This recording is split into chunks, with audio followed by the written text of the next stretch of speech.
Tuangazie taarifa ya Harmonize kwamba hatoi tena kiki kwa Diamond. Amepoteza ushawishi kwa mashabiki mtandaoni. Alikiba ndo mfalme. Anyways, mambo yamekaaje katika habari za udaku? Karibu sana tuliangazia hili kwa kina, kwa sababu tunaarifiwa kwamba ni kama Harmonize hataki tena au amechoka kumuimba bosi wake wa zamani Diamond Platnumz katika nyimbo zake, baada ya kufanya hivyo mara kadhaa kufuatia mgogoro mkubwa wa kibiashara ulioibuka mnamo mwaka 2019 hivi. Baada ya kufanya kazi pamoja kwa takriban miaka 5 kwa mafanikio makubwa, ghafla ukaribu wao uligeuka kuwa uwanja wa lawama na fedheha katika mchakato wa Harmonize kuondoka pale WCB Wasafi. Diamond ndiye aliyemtoa kimuziki Harmonize ikiwa ni mwaka 2015 baada ya kumsaini katika lebo hiyo ya muziki, huku akiwa mwanamuziki wa kwanza kutambulishwa chini ya WCB Wasafi. Harmonize aliweza kupata umaarufu kupitia nyimbo zake, hasa zile ambazo alimshirikisha Diamond Platnumz, ambazo ni Bado ikiwa imetoka mwaka 2016 na Kwangwaru mwaka 2018, ambao ndio wimbo wake pekee uliotazamwa zaidi ya mara milioni 100 kwenye YouTube channel. Hata hivyo, katika mchakato wa kuachana na WCB Wasafi uliibuka mgogoro mkubwa sana kati yake na Diamond Platnumz, ambao ulikuwa gumzo kubwa katika kiwanda cha muziki wa Bongo kwa wakati huo.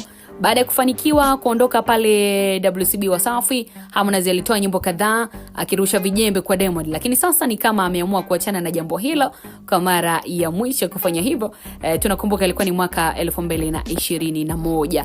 Mojawapo ya sababu ambazo zinaweza kuwa zimemfanya aache kufanya hivyo ni changamoto ambazo zilimkabili ama zilikabili lebo yake ya Konde Music World Award, huko baadhi ya wasanii wakimlalamikia kwa mambo ambayo yanafanana na yale aliyokuwa akimlalamikia Diamond Platnumz.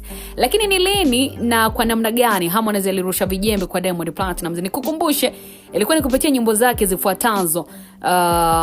Baadhi ya nyimbo ni mwaka 2019 na mwaka 2021. Mwaka 2019 ulikuwa ni wimbo wake wa kwanza kutoa tangu aachane na WCB Wasafi. Ulifanya vizuri sana, huko Harmonize warusha vijembe Diamond Platnumz pamoja na mzazi mwenzie Zari the Boss Lady kutoka nchini Uganda. La chibu chibu linamkondesha Zari. Alimba Harmonize katika wimbo huo licha ya wawili hao kuwa tayari walikuwa wamekwisha kuachana. Wakati huo Diamond alikuwa katika uhusiano na Tanasha Donna kutoka nchini Kenya. Lakini nyimbo nyingine ilikuwa ni nyimbo ya kushoto kulia mwaka 2019. Kupitia wimbo huo Harmonize alimshukuru Diamond Platnumz kama mmoja wa watu ambao walimleta mjini na kumpa nafasi, huku akitaka masuala ya ugomvi yasiingizwe katika muziki wao. Peace kwa walionileta mjini, Mondi wa Tandale, maneno majungu tupa chini, muziki utawale, aliimba Harmonize, ambaye katika video ya wimbo huo alionekana kama mtumwa aliyevunja minyororo na kuondoka zake. Lakini nyimbo nyingine ni nyimbo ya Shamba mwaka 2020, kwamba ukiachana wimbo wenyewe pia video yake ilibua gumzo kufuatia Harmonize kumtumia kijana mwenye muonekano unaofanana kwa kiasi kikubwa na Diamond Platnumz.